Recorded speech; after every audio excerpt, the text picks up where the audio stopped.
بسم اللہ الرحمن الرحیم۔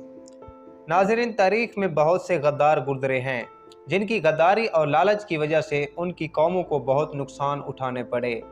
آج ہم آپ کو مسلمانوں کی تاریخ کے دو بڑے غداروں کے بارے میں بتائیں گے جن کی غداری کی وجہ سے مسلمانوں کو بہت نقصان اٹھانا پڑا۔ جی ہاں، ہم بات کر رہے ہیں میر جعفر اور میر صادق کی۔ ان دونوں کو تاریخی غداروں کے طور پر جانا جاتا ہے۔ میر جعفر، جس کا پورا نام میر جعفر علی خان بہادر تھا، 1757 میں مغلیہ سلطنت کے دور میں بنگال کے حکمران نواب سراج الدولہ کا قریبی ساتھی تھا، اور نواب سراج الدولہ میر جعفر پر اندھا دھند اعتماد کرتا تھا۔ اسی اعتماد کی وجہ سے نواب نے میر جعفر کو اپنی فوج کا جرنیل بنا دیا، لیکن میر جعفر بہت ہی لالچی اور مردہ ضمیر انسان تھا، جس کے پاس ضمیر نامی کوئی چیز نہیں تھی۔ انگریزوں نے اس کو لالچ دے کر اپنے ساتھ ملا لیا۔ میر جعفر ایسٹ انڈیا کمپنی کے انگریز کمانڈر رابرٹ کلائی کے ساتھ مل کر اس نے اپنے حکمران نواب سراج الدولہ کی خلافت داری کی۔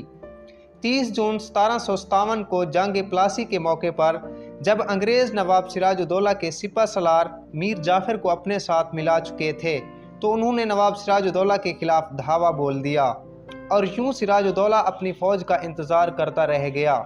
لیکن انگریز کیونکہ نواب سراج الدولہ کی فوج کے سپہ سالار میر جعفر کو اپنے ساتھ ملا چکے تھے، لہذا میر جعفر نے اپنی فوج نواب سراج الدولہ کو بچانے کی بجائے میدان جنگ سے کسی دوسری طرف لے گیا، اور انگریز نواب سراج الدولہ کو شکست دینے میں کامیاب ہو گئے۔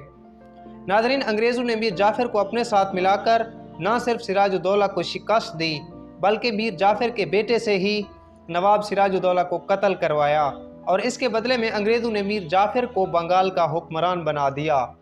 یوں انگریزوں نے بنگال فتح کر لیا۔ ناظرین، یہ بندہ میر جعفر جو تھا، اگر اپنے حکمران نواب سراج الدولہ کو دھوکہ نہ دیتا تو انگریز نواب سراج الدولہ کو شکست نہیں دے سکتے تھے، کیونکہ نواب کی جو فوج تھی وہ انگریزوں کی فوج سے تعداد میں کافی زیادہ اور بے حد بہادر تھی۔ نواب سراج الدولہ کی فوج 6000 کے قریب اور انگریزوں کی فوج صرف 3000 کے قریب تھی، لہٰذا وہ ڈائریکٹلی نواب سراج الدولہ کا مقابلہ نہیں کر سکتے تھے۔ یوں ناظرین، میر جعفر کی غداری مسلمانوں اور نواب سراج الدولہ کی شکست اور موت کا سبب بنی۔ اب ہم بات کرتے ہیں میر صادق کی غداری کی۔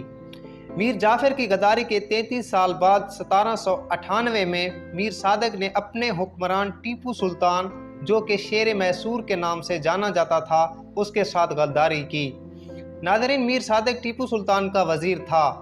انگریز جنہوں نے پہلے بنگال فتح کرنے کے لیے میر جعفر کو اپنے ساتھ ملا لیا، اب میسور فتح کرنا چاہتے تھے، اور کسی نہ کسی طرح میسور کے شیر ٹیپو سلطان کو بھی شکست دینا چاہتے تھے، جو کہ ناممکن تھا۔ اس بار انہوں نے ٹیپو سلطان کے وزیر میر صادق کا انتخاب کیا۔ میر صادق نے نہ صرف ٹیپو سلطان کے بارے میں خفیہ معلومات فراہم کی بلکہ انگریز کو یہ بھی کہا کہ وہ کس وقت قلعے کے اوپر حملہ کریں، لہٰذا اس نے انگریزوں کے ساتھ ٹائم فکس کر دیا۔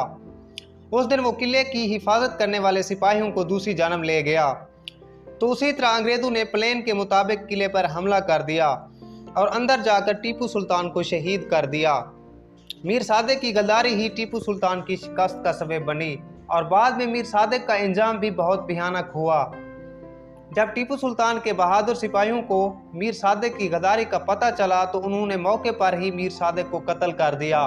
ناظرین، اس طرح ان دونوں کی غداری مسلمانوں کی شکست کا سبب بنی۔